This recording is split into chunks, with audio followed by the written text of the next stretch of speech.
Welcome to the Young and the Wrestlers, the Pop Culture's WWE podcast. I'm one of your hosts, Ryan Betson, alongside. I am the Gembroni. I'm Jem. Hi.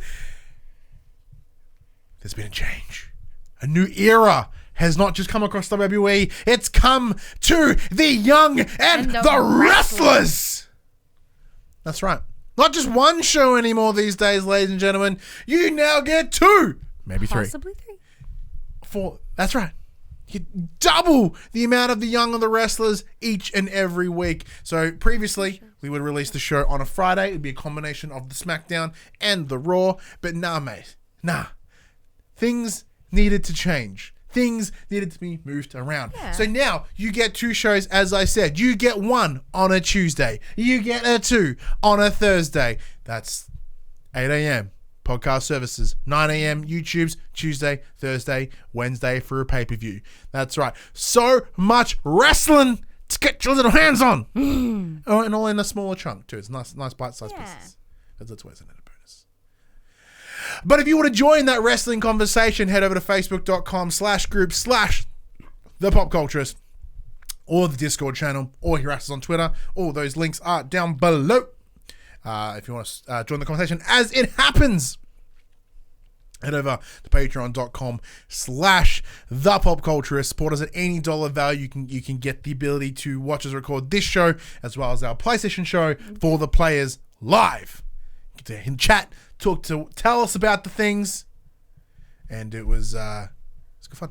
Yeah. And we are also Twitch at twitch.tv/thepopculturist. Now with this new shuffle, this new shake-up, it does move it from Wednesday through to a Thursday night for streams, but we'll still continue to do as we do with the 2K predictions. They're still coming. They aren't changing. Killer in the chat goes, when you said the Young and the Wrestlers sound like Heyman saying Brock's name, that was my plan. Oh, yeah. That's what I was going for. I mean, topical. Yeah, very relevant. Yeah. Hey, man. Hi. Welcome to the new era. The new era. The WWE has a new era. Why don't we too? That's right. We just took advantage of it. Yeah. We just, like, look, let's coattail this motherfucker and we'll just give it a go. Well, we had been in discussions about making some changes and trying to make it, like you said, a bit more bite-sized and perfect timing. The WWE just did it for us. Yeah. Now, granted, we don't have the budget that like Fox did to give the wrestling. I mean, I'm sure I could do something cool in paint. Yeah, like I have some average Photoshop skills. I can do that. That part is very cool. But we don't have pyro. We don't have a new set. We don't have the rights to AC/DC. No. We'll get to that in just a moment. But yeah, so it's been a little while because you weren't here last week. I was not. How have you been? Good. Very good, man. Very excited about this whole new era of things. Keeping busy as always. As you know, I've started getting back into gig reviews and stuff like that. Yes. Kept me busy. Where can you check that out? You can check it out on everydaymetal.com.au. I did a review. Not too sweet. Yeah. Metal. Did a review on Combi Christ this weekend, which was it's really industrial awesome. metal, yeah? Industrial metal, yeah. I love cool. Industrial metal. Yeah, it was a lot of fun. But yeah, other than that, just stoked on the whole new era that is the WWE. And it's a big week. It is a huge now we didn't really cover it. We kind of covered it last week when I talked about Raw with AEW, and then we had like Fox today. So then we had SmackDown, and then we'll have Hell in a Cell, and then we'll have Raw, and then SmackDown. Sorry, then it's AEW again. Then, did you watch AEW at all? I got through half of it. I haven't seen all of it. Very interesting how different it is to what we're used to. But phenomenal in its own right. Yeah. Absolutely amazing. Yeah, but if you want to hear everything about AEW, please go check out our friends over at Dash Culture with their show Dash Culture Wrestling, DC Dub. They'll have all your AEW stuff. We'll still touch upon it here and there because it's a fucking awesome show, and I would want to talk about it. Yeah, but definitely. We do have that main WWE focus as I punch the microphone. But let's get into it. So it did kick off. We saw the brand new SmackDown set. Beautiful. Holy fuck, is it beautiful? Absolutely beautiful. Absolutely stunning. Now last week I was like, oh, the Raw set ain't too bad. Nah. The Raw set can suck a dick. Yeah. The SmackDown set is beautiful comparatively. Like, we have Tony Hawk's Pro Wrestling over there, and now we've got this. Yeah. This is awesome. Absolutely beautiful. First thing off the bat, we do hear Vince McMahon's music hit. Yep. The No chance. blew up. Everybody he was still gets a pop. screaming. Everyone It's hates him, so but he still good. gets a pop. And he does walk out with his daughter, Stephanie McMahon. Yes, we do. Oh, before we jump into that, I've got to address this last yes. week. Yes, with NXT, I did watch NXT last week. 2 massive bombs hit. Finn Balor is back on NXT. Woohoo! I really quite like that, actually. I think that's a good place for him. Keeps him away from the Fiend. Yes. Because, obviously he got his ass handed to him. Yeah. And it kind of puts away the demand for the Demon versus the Fiend. Yes. Cool. 2, Tommaso Ciampa is back. Oh! Woo! So exciting. Oh, man. When he came out and confronted Adam Cole. Shivers. Yeah, man. That Matt Riddle Adam Cole match was fucking on point, too. Love it. Oh, yeah, sorry. Back to SmackDown. Yeah, anyway, Vince and Stephanie do come out. Stephanie says, welcome to the new era. Yeah, welcome to the history. Yeah, welcome to history. Welcome to Fox. And then Vince McMahon, just very, very casually, and welcome to Friday Night SmackDown. And the crowd erupts. Friday Night SmackDown. Erupts. No more welcome. And that's all he has to say to make himself known. Like, that's all that matters. Yeah. And then Beautiful. it kicked into the new intro, which is this awesome, it's very sports centery. Yeah. There's a lot of showcasing individual wrestlers. Yeah. Individual superstars. Yeah. Kofi was very prominent. We see Yeah. Becky, we see Roman, Bayley. we see Bayley, we see Yeah. Ember. Yeah. Alexa's on there as well. Randaddy doing his pose. Yeah. Like, there's a lot of cool peoples on here. Yeah, exactly. Really dug it. To me, I was a little bit like, is this giving a nod to, the upcoming draft and these people, like, because they're in the promo where they Because a lot of them are across both ends. Like, Yeah. SmackDown can't have everybody. It's not possible. I was so confused. I was like, maybe this is nodding to something. Yeah, and this was all over ACDC's I think it's called Are You Ready? I think Yeah, it's what it's called. I'm not sure. Yeah. It's good time, or good time, whatever the fuck the song's called. Yeah. But it's that Are You Ready? Like, and the thing about it is, with Fox wanting to do that more sportsy handle, this works because this felt like that little CG thing before an NFL game, before a basketball game. This is what it felt like. It felt like 100%. sports. Yeah. And for that reason, like using some cheap quote unquote 80s song Yeah. It works. works. Yeah. Because Totally that works. Yeah, because it's just such a common practice within sports to use songs like this. Hype. Yeah. On point. Absolutely. Because I remember last week when we were talking about it with Dash, and I was looking at it, and then I heard, and they said, the theme is AC/DC. I'm like, ew. Yeah. Absolutely ew. But no, It works. totally Beautifully. works. So after all that, we see more pyro. It's absolutely amazing. Mm-hmm. What did I write here? I don't know. I wrote something. I can't remember my own handwriting. What's that supposed to say? In fact, if I know. I have no idea. No idea. Couldn't tell you. Yeah. But Becky Lynch makes her way out onto the stage. Steam once again. Crowd goes absolutely bonkers. Yeah. Amazing. Becky did say on social media it feels amazing to have her smoke back, like her smoke machines and stuff. Her old steampunk Becky. Yeah, steampunk Becky. What I did love is as Becky comes out, like any sort of sporty thing, her stats are on the side of the screen. Yeah, first thing. That was really friggin' cool. That's a real throw. It's kind of like we haven't seen that in a long time in WWE. It's good to have that back. So that was really, really cool. She comes barreling to the ring. One thing I did notice as well is when they cut to the ring announcers who were chatting away, no Renee Young anymore. So the commentating team has changed slightly, so it's not quite a big overhaul like we saw over at Raw. Yeah. It is just 2-man team. It is currently Michael Cole and Corey Graves. It sucks for Renee because I believe she's moved on to another show with Booker T. Yeah, so she's doing WWE Backstage, which is this kind of sports center style show for Fox, which is kind of good because although I really enjoyed her on commentary, her skill is hosting. Yeah. So I think putting her is a really good idea. And this is the elusive show that CM Punk auditioned for. Yes. So there is that. Yes. Next, so during this, King Corbin enters. Yeah, so Becky comes out. She talks about how, she's excited. SmackDown is what started it for her. Yeah. She wouldn't be where she is now if it wasn't for you SmackDown fans. And what better way to kick off the show than for me to kick some ass for you guys? Yeah. What do you say? Like, who wants to see Becky Lynch kick some ass? And everybody's chanting and going crazy. And King Corbin graces us with his presence. And he's like, he goes on to say things along the lines of like, oh, Becky, you still think you're the man. And she's like, take one step further and we'll see. Yeah. And I was like, oh. But he did. He gets in the ring. I was like, oh my God, fight him. Yeah, absolutely beautiful. Corbin's just talking smack on Becky Lynch. He's like, I'm the king. I should be kicking off the show. I'm above you essentially. And then it hits. The Rock. The Rock is cooking. Oh my God, you can't not get into that intro. The Rock comes barreling out. Everybody is screaming. He's like playing with the camera. Like he walks from one side to stage the other. He points at the crowd. He brings the camera to the other side, points at the crowd. He throws his jacket over it. Takes his jacket off. Everybody starts screaming louder and he puts it over. He's like, I got you. Yeah, it was so good how he just played with it. It was so fun. Long as hell intro, but it was just what we needed. Yeah, it just was awesome. Soaking in the Rock. Beautiful. Wouldn't we all like to soak in the Rock? Yeah, right. Absolutely beautiful. So yeah, the Rock goes on to be like, who the hell do you think you are? Like, coming out here looking like looking like a Burger King on crack. Yeah, exactly it. He's like, oh yeah, he talks about like, first of all, he talks about how, many, many years ago, The Rock said a phrase to some jabroni. And laying the smack down.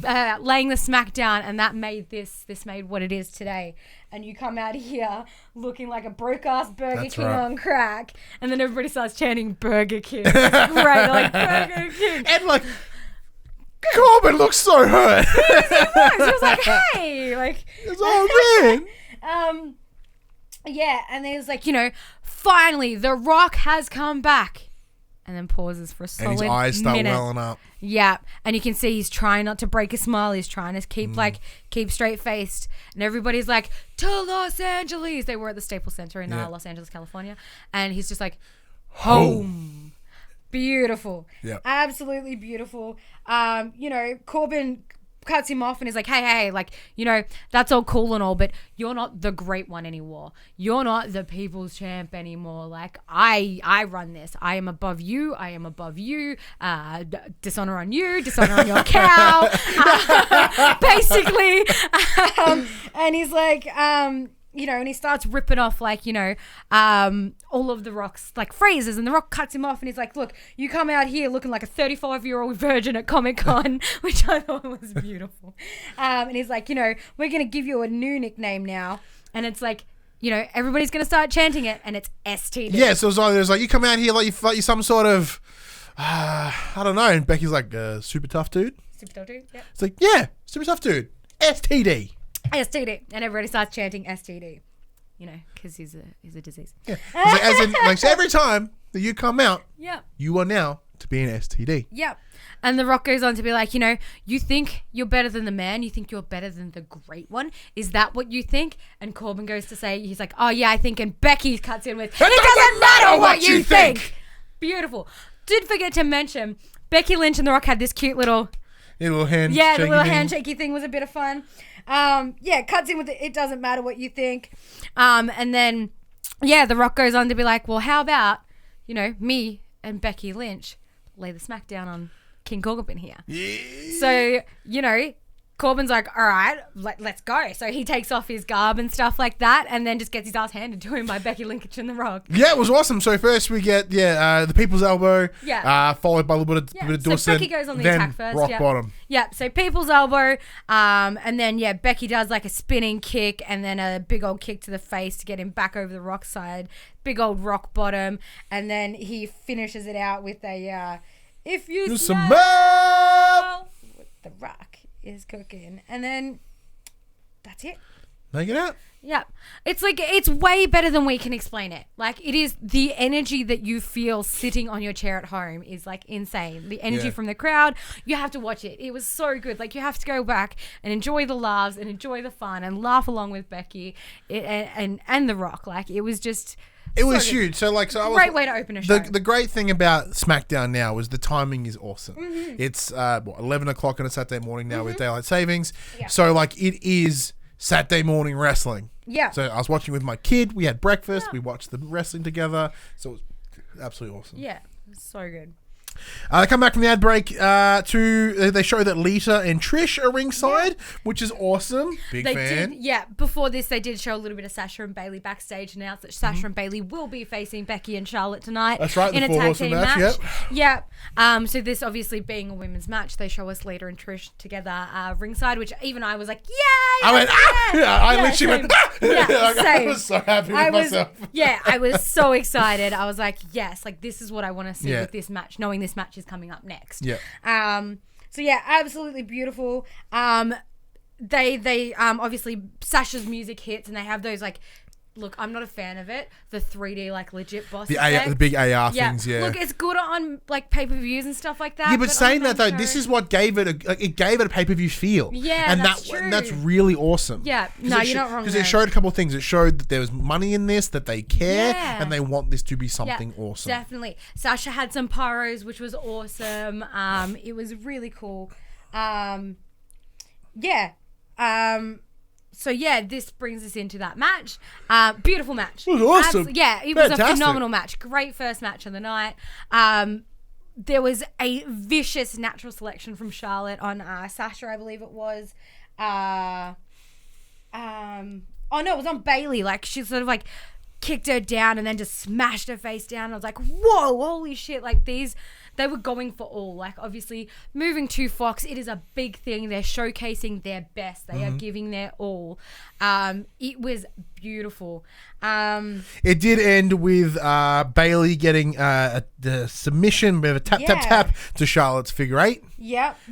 Which is interesting because from this later in the show we find out that they've got a match at Hell in the Cell. So awesome. We had a rematch of Clash. Like we didn't know what was going to happen, but it was not on. It was the only reasonable expectation. of what exactly. It being that Charlotte did win the match for her team by getting Bayley to tap.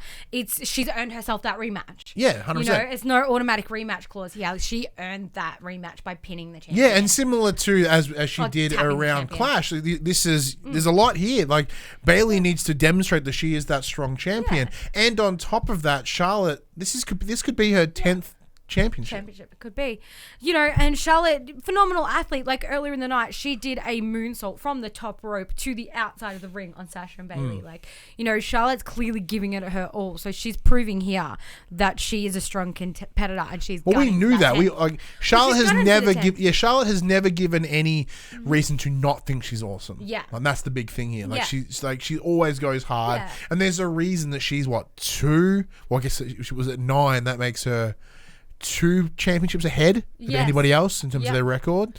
So like if she does happen to was that Trish was 7? I think Trish was 7. 7, yeah. So she happens to come out as victor at Hell in a Cell in a couple of days. Like So she's 3 ahead of Trish. Yeah. Well, she would be if she comes out winner at Hell in a Cell. Yeah. I'm bad at maths. Oh my god, my brain just conked out. Then I was like 7, 8, 9. 9? Yeah, 7, 8, 9. 9. 9. Yeah. Hi, I do maths good. It's all good. But absolutely awesome match. Honestly, obviously Sasha and Bayley, Sasha and Becky are in this match, but for me the focus really was on Charlotte and Bayley. They started the match, they finished the match. It was obviously they are the SmackDown stars, so it was awesome that focus was on them. As it stands, the draft is next week. Who knows what can happen? Exactly, but as it stands, one thing I did notice, Sasha was bleeding pretty nasty. From she blew her face out. It was awesome from the match. Very interesting, but no, it was good. I really enjoyed it. Same, really enjoyed it. Next was a backstage segment with a woman named Erin Andrews. She is a an NFL field side commentator, sort of interviewee person. So it was really cool to have her involved. It's just that cool, business word synergy, the cross pollination of Fox and WWE. Very, very cool. I like that a lot. It was so cool. She was talking with the New Day, addressing Kofi about his match with Brock later that night for the WWE Championship. And how he has pegged the underdog, and Kofi, he knows he's the underdog. He says that. He's like, I know I'm the underdog. I know that I've got a mountain to climb, and I will climb it. I've done it before. I'll do it again. She does ask if the posse would be back there, like ringside with him. And Big E's like, whoa, Erin, we've been called a lot of things. We've been called troublemakers, We've been called like rabblers or something like that. We've been called mother. Hey! Yeah. He's like, but no. Basically, Kofi has asked us to, like Xavier explains, Kofi has asked them to stay backstage. So they will be stepping aside for the night. Smart move. Yeah, Smart definitely. move. This is one of those things, like, this is a monumental match for Kofi, and if he does come out victor, like, will be there in seconds. Yeah. But this is that thing, is like, it's that big thing at the end, where it's like, this is the journey that I have to go on by myself. Yeah, exactly. I like that a lot. Yeah. Next up was Seth Rollins versus Shinsuke Nakamura. But before the match even gets going, because they're in the ring, we get to a Firefly Funhouse promo. Yeah. This has Bray Wyatt essentially reintroducing all of the characters, like Abby the Witch, Huskus the Pig Boy, Yes. Mercy the Buzzard, and Rambling Rabbit. Yep. Which is very, very cool. Yeah. I enjoyed that. Rambling Rabbit is dressed up as Seth Rollins. Yeah. He's like, Seth, I'm your biggest fan. Yeah, I'm your biggest fan, man. And he looks really cute too. And Yeah. he's like, yo, like, while I've got a chance, like, I've got to warn you, do not step into the ring with the Fiend. Just don't do it. Yeah. Don't do it. And Bray's like, hey, what's all this going on over here?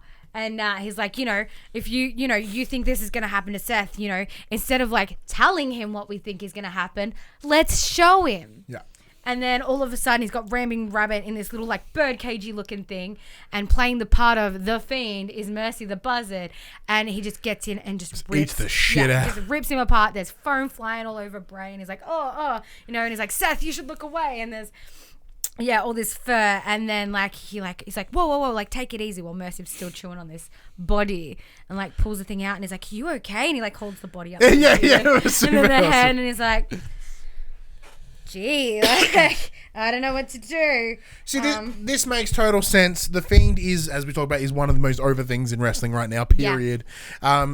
I guess, as we come to learn later that there's about 4 million people that watch this episode. Yeah. So, like, there's not a lot of people here that haven't seen these Firefly Funhouse. So this gives them the chance to showcase who these characters are and why you should pay attention to them. And Bray does say, we're introducing a whole new show, basically. Let's, you're introducing me to your home. Let's introduce you to mine. And that's what he calls the Funhouse. I will mention, before this does happen, we do see that, Tyson Fury, who is he's an undefeated boxing champion. Yep, he's ringside. Also, Kurt Angle and Mick Foley are Yeah, ringside. Mick Foley with his old man glasses on his. Yeah, I noticed he's wearing his fanny and his shirt, and like they were super cool. So after this, we do get Shinsuke's entrance. He is accompanied by Sami Zayn, as always. It cuts to an ad break, and then when we come back, Hulk Hogan is entering the ringside. Boo! Nobody cares. Not even anybody that was there. He gets audible boos, man. It's awesome. And then it brings us back over to the match. It was a very short match. A lot of delays to get the match going. Yeah, and that ultimately resulted into a short match. Yeah. Very short match. I do believe, there's a little bit of a beatdown. Shinsuke does some things, Seth does some things, and then the venue just shuts down. And Seth disappears. So Shinsuke's in the ring on his own, and he's looking around like, where is anything? Nobody knows where Sami Zayn is.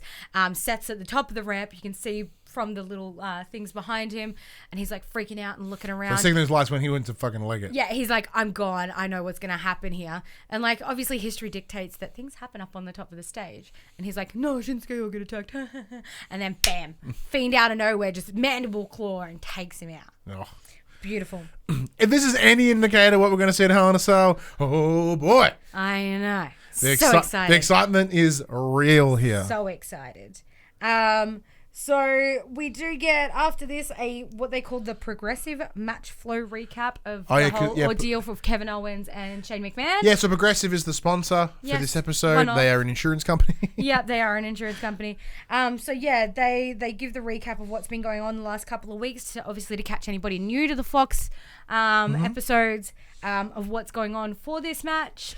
So for context for yourself, it is it's a wrongful wrongful dismissal. Yeah. So with Kevin Owens sort of suing Shane for unfair dismissal. There's a long story about it.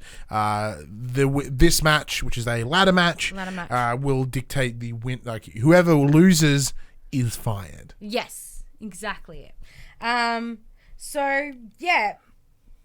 starts very strong. Starts very, very strong. Shane comes out. He gets his best in the world intro. As this is happening, KO's like, I'm not having this. Legs it up the ramp and just starts beating into him.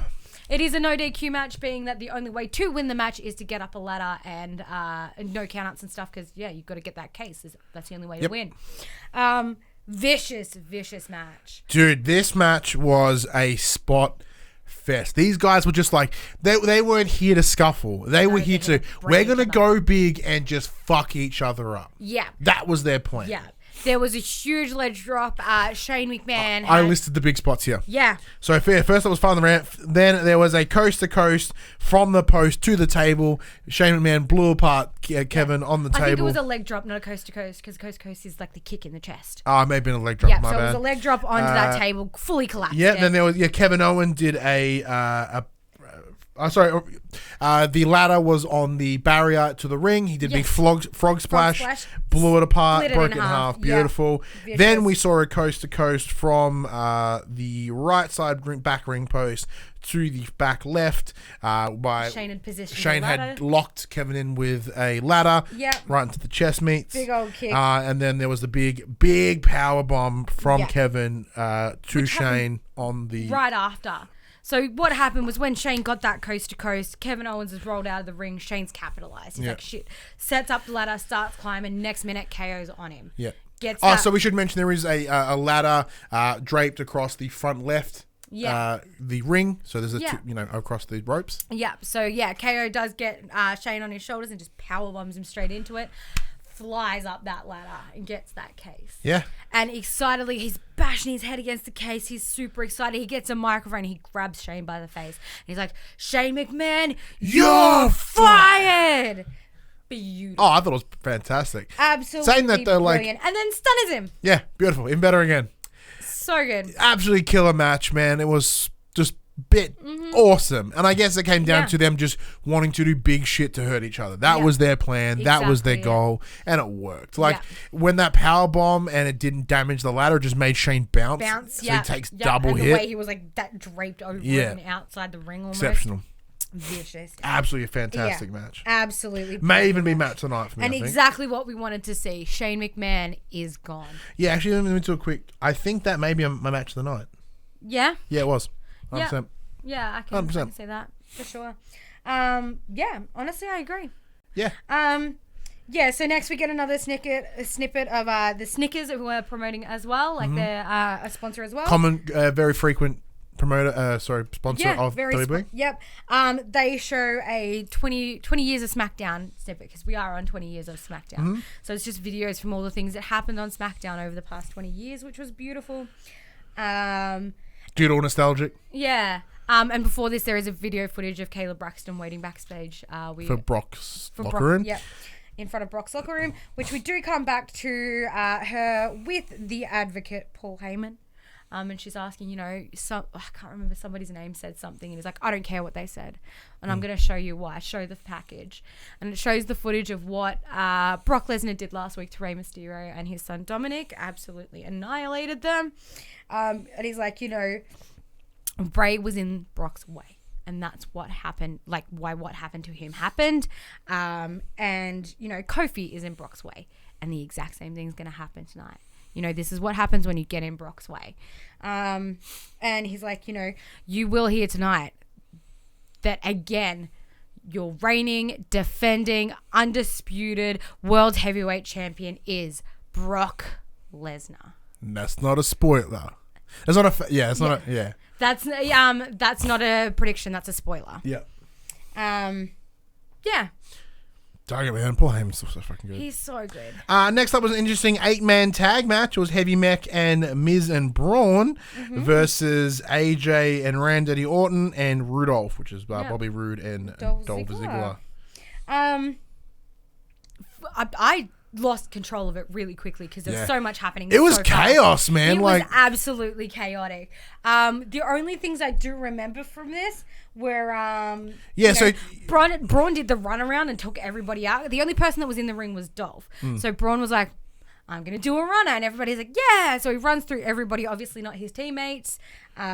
He knocks Randy for 6. So he wrecks everyone's day, stops ringside at Tyson Fury, and he's like, "Hey man," they square up a little bit. He's like, "I'm gonna fucking fight you, mate." And he's like, "Hey, get these hands." And then Dolph attacks him from behind. He ends up getting the upper hand and throwing. He just throws Dolph into Tyson Kidd. Yeah. No, Tyson Fury. Sorry. So they get it. So Fury's pissed, obviously. Yep. But they get Dolph and Braun get into it. They are they're the match, basically. Braun does end up getting the pin on Dolph Ziggler to win the match. And afterwards, Fury decides to jump the barrier. Furious. Yeah. They have 1,800 security. No. And he's like, I'll get Which him, makes sense because regardless of who you are, you jump that barrier, you're entering the world of WWE. You fucked. Exactly. And Braun's just standing there laughing what's the matter? What you gonna do? Yeah, it was interesting, but... while this is happening and security's holding him back, you can hear the crowd chanting, "Let them fly." Yeah. That was good. Then we get announced that he will be coming back for Raw. Yes. To have some words. Yeah, to have some words. Maybe get these hands. We do get a small YouTube clip, just a snippet of Carmella does lose the WWE Championship, which you can go back and watch on YouTube, to DJ Marshmallow. And then again, they do mention that the title has changed hands, and you can see everything that's going on the WWE YouTube channel. Later in the night, I believe Carmella does win the title back. I believe I saw that. She does, yes. Yep, at this stage, Carmella is once again the 24/7 champion. Next we get a lumberjack match. Roman Reigns versus Erick Rowan. Daniel Bryan is ringside. Yep, he does come ringside for commentary. So I had to take down notes because I have to know who's there because I'm just nosy.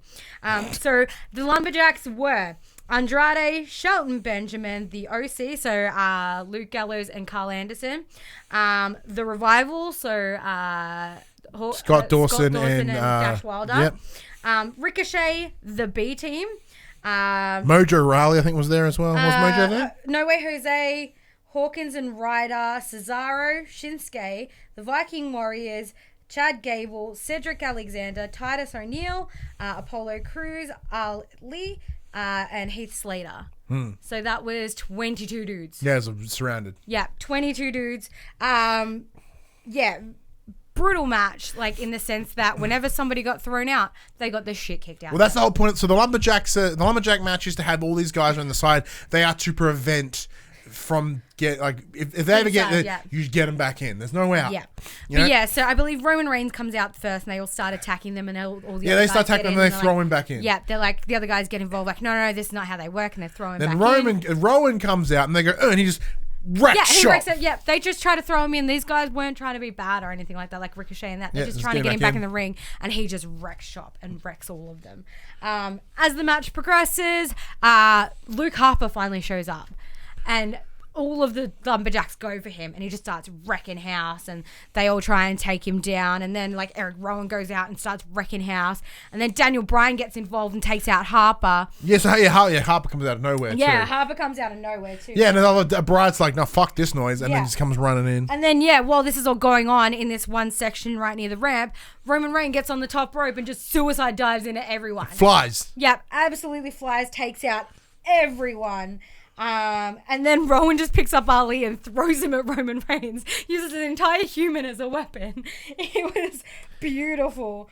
And then, because it's a no DQ match, Harper does get involved again. So Daniel Bryan takes it upon himself to get involved as well. Now we do know that there is going to be the tag match. The tag come match. Hell in a Cell. Come Hell in a Cell. So it was really good to see that happen. Roman Reigns does get the win. Gets after getting the upper hand with help from Daniel Bryan. And they do have a very beautiful handshake at the end with the crowd screaming yes. Yeah. Awesome. It's nice to see that these two are on the same page. They've got the same goal. They're working for the same thing. And Daniel Bryan is man enough to shake Roman Reigns' hand about it. Love it. I'm excited for this. Big really time. Excited for this match. Especially seeing those guys just power through everybody. Yeah. Super excited. Look, don't get me wrong. Come Hell in a Cell, part of me still thinks that this may be the moment that Daniel turns on Roman and the three of them just pound town on him. Sounds a lot sexier than it should be. Yeah, that could happen. That is a concern. That is a concern of mine. Now, look, granted, Daniel has shown no likelihood of doing so, especially with his, no liar policy, because that would be a huge lie to Roman. So it's like kind of a contrary to his whole statement. But part of me thinks that's what we could see. Yeah. I'm concerned. You can expect anything from Next up, here it is. Main event. Brock Lesnar versus Kofi Kingston. For the WWE World Heavyweight Championship. Sorry, I had to. Yeah. This pissed me off. Oh, fucking no way at all. All right, so this is what it is. They're in each corner. Ding, ding, ding. Kofi fucking runs at it. Jumps Brock at him with a knee. Jumps at him. Goes for maybe like a knee. A moment of trouble in something like paradise. that. So Brock takes advantage. Grabs him straight up. Drops him. F5. Single F5. 1, 2, 3. Brock Lesnar is your champion. See, what pissed me off about this was just weeks ago, Kofi took like 2 or 3 of them and still got up. Yeah. 1 and he's done. Granted, Brock did drop him straight on his head. Yep. So I think that might have been Brock was strategic about what he did, knock the guy out. Brock is 100% strategic here. Look at it this way. It's like you... Kofi opened himself straight up and capitalized. Yeah, exactly. He opened himself straight up. He came in, jumped up. What's Brock's signature move? Up high throwing you. Yeah. So like what Kofi straight fucked up here. That's true. 100%. Unquestionably, he fucked up. True. So he was overzealous and he ran in. Kofi should have hung back and hold ground. Go for the legs. Go for the legs. Like that's because that's where Yeah. Brock is the weakest. Yeah. It's like hold back and work that stuff, Yeah. right? He was just overzealous and it cost him the belt. Yeah. You know what I mean? Like this is how fights work, man. That's true. Fights are you find an opening and you take it, and we see that in matches where they're like, your leg is damaged. I'm gonna fuck your leg up. Yeah. It's pretty much the same thing here. But he's like, oh, this is my time. Bush. And that comes from his MMA history. Because in the speed of MMA, you get that one moment and it's done. Yeah, exactly. At that one point. Like you're looking forever for that opportunity. The second someone drops their guard, you go in. Yeah. And that's what he's done here. That's Kofi true. lowered his guard or jumped his guard and Brock came in. Now, am I happy that Kofi lost it? Only sort of. Only a little bit, yeah. I think Kofi was his reign was Kofi could have slowing. gone out in a blaze of glory though. Yeah, but I am very glorious. It did make him look a lot weaker than he actually is. True, but once again, like you watch those matches compared to this one, he approached it very differently. Yeah, that's true too. You know what I mean? That's true. And plus, I should say matches, they weren't even matches. He got fucking jumped. Yeah. Like, he has not had a match with Brock Lesnar. It's a different approach. So, he's always been caught off guard. Yeah. And had, granted, not the minor upper hand, but, like, the whole intention for them wasn't to fight. Yeah.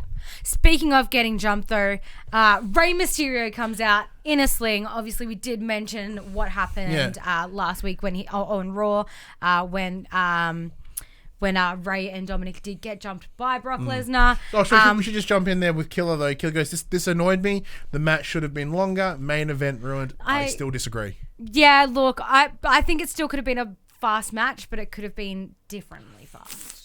But still, like I said, Rey Mysterio does come out, and he comes out with somebody. And this guy... I assumed it because everybody assumed it was Dominic. It's a long shot, so it's at the back end of the ramp, and then it slowly zooms in, and this dude takes his shirt off. I'm like, is that Dominic? And why has Dominic got like his shirt off and he has a tattoo on his chest? And it was a situation of, so as they zoom in, you realize it's not Dominic. And you hear Michael Cole go, is that? And then Corey Groves goes, that's Cain Velasquez. Cain Velasquez is the guy that took the UFC championship from Brock Lesnar. Yeah. I went back and watched that match after this. Oh. Yeah. Whew. And the best thing about this, you look over at Brock and Brock's like, hey, shit, bro. And he's like, that's fucking Velasquez, man. Yeah. He's like, what's he doing here? Velasquez comes barreling down in a knee brace, barreling down the ring with Rey Mysterio. Gets in the ring and just like double leg takes. Yeah, so like they grab it, so they stare off at each other for a minute. Velasquez looking mean as shit. Like he looks Brock, so mean. it's funny because like Brock got his fire stance ready. He's ready. Velasquez is just standing there, open guard, like nothing. He's like arms by his hips. He's like not even phased. Not afraid. No. Brock's is like. And this is the thing. scared. In a similar fashion, to what happened with Kofi, Brock rushed Velasquez. Yeah. Velasquez saw that opening, grabbed him by the legs, as dragged you him. said, Yeah. dropped him to the ground, and started then proceeded pounding. to stiff shoot him in the head. Yeah. Like, we're not absolutely talking bashed like him. elbows. He punched the side of his fucking Yeah. face. And then Brock like weasels his way out and like kicks him off and then does a runner with Paul Heyman. Brock's like freaking out. Velasquez is just standing there again, like arms by his side, like, come on. Yeah, Like, like, come come on. on. And Brock's like, all right, I'm going to do it. And he's just standing there waiting. And Brock's like, no, I'm not. Okay, maybe I'm going to, no, I'm not. And Rey Mysterio's like, come on, man. Like, he rolls out of the ring like he's all yours. And this guy's in a knee brace, by the way, and he's like taking out Brock. And Brock ends up just grabbing his title and leaving. Yeah. Interesting. Very interesting. Does this mean that Kane is coming to the WWE? Well, see, the thing is, Cain Velasquez has been wrestling for a little while. He's done a lot of work over at AA. Okay. So yeah. he's actually lucha trained. Amazing. Himself a nice, well, of course. Yeah, wrapped himself a nice lucha mask because obviously Yeah. of his Hispanic Yeah. history. Yep.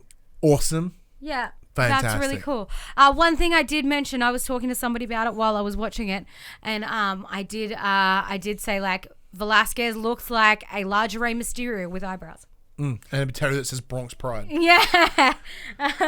So it's very interesting that they look very similar. So what I thought, because it took me in hindsight, I looked at him like, you don't look very like, because you look at Brock and Brock is jacked, right? Velasquez is that real muscle. Yeah. Like as in.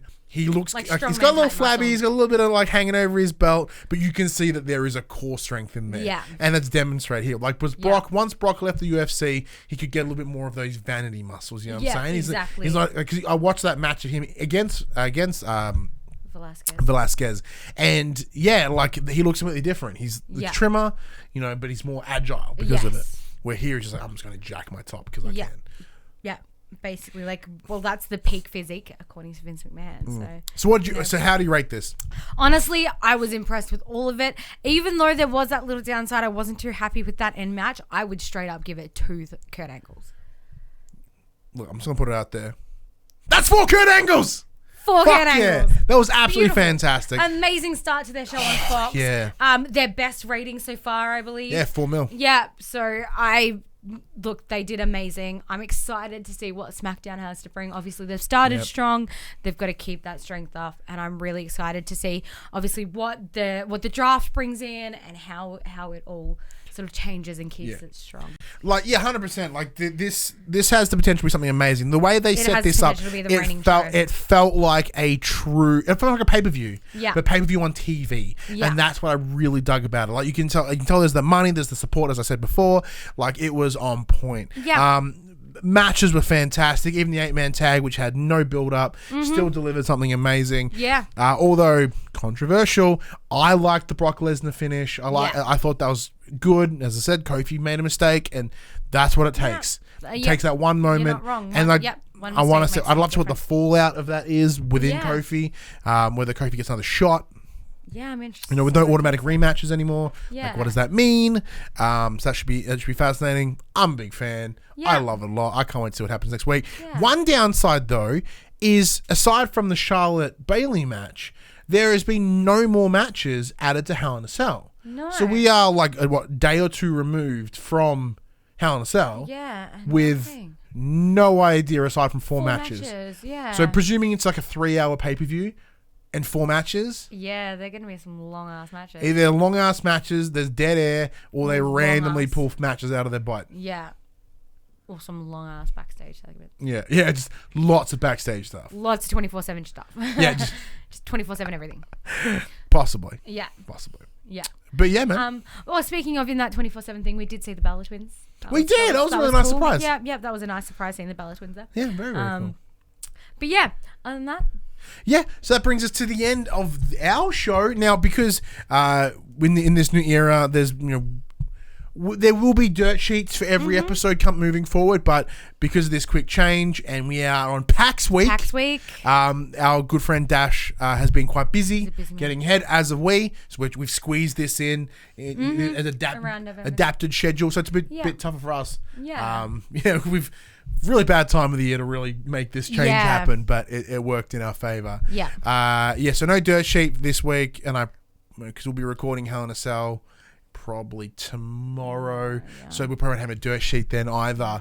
But and we record again on so then we'll be recording again which Wednesday. Yeah. Which we should have a dirt sheet for Wednesday. Cool. Yeah. Hoping we have a dirt sheet for Wednesday. Because depending on what comes out of Hell in the Cell, I imagine there'll be some stuff I want to talk about. Yeah, for sure. So as we said at the start of the show, there are new times for the Young and the Restless. In case you missed it for some reason and you're still here, we now come to you 2 days a week. That's Tuesdays 8 a.m. on podcast services, 9 a.m. on the YouTubes. Thursday 8 a.m. on podcast, 9 a.m. on the YouTubes. And sometimes on Wednesday if there is pay-per-view. So that's like this week. You get 3 episodes. Yeah. 3.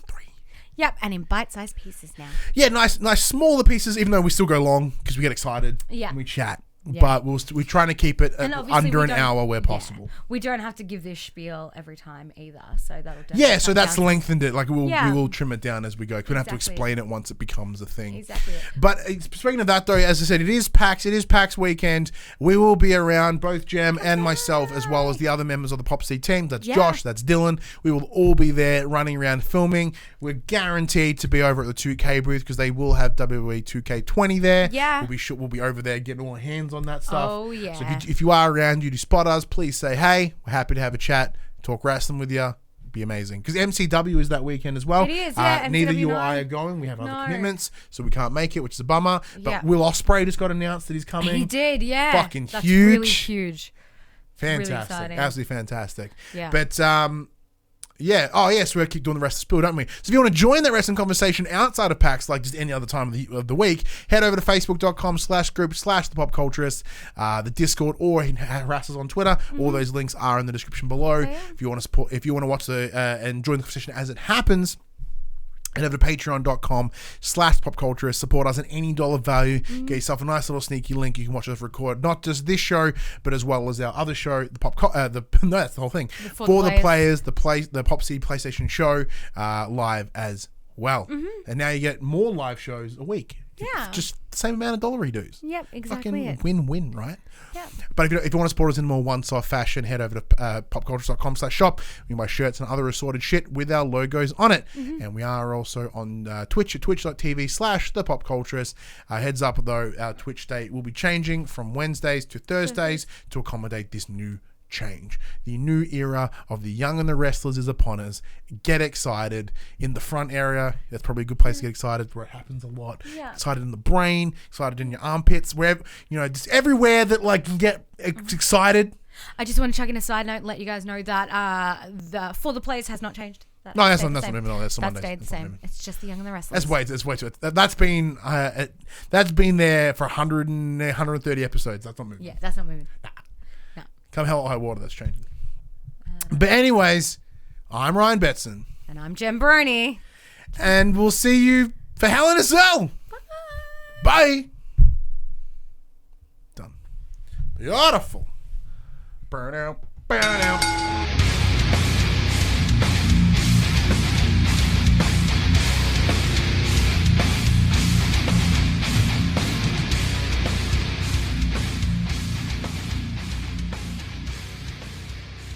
The Young and the Restless, the Pop Culturist WWE podcast, is fan support over at Patreon at patreon.com/thepopculturist. And we'd like to thank our Patreon producers and our Patreon founders for their kindness, their support, and their generosity. Our Patreon founders: Alpha Ferret, Craig O'Flaherty, David Chataway, Jesse Stevenson, and Jacob Garner. And our Patreon producers: AJ Abatomi, Damien Holdies, Kyle Dunn, Lee Wintershoven, Nathan Massetti, Paul James, Pure Mongrel, and Sean Levitt.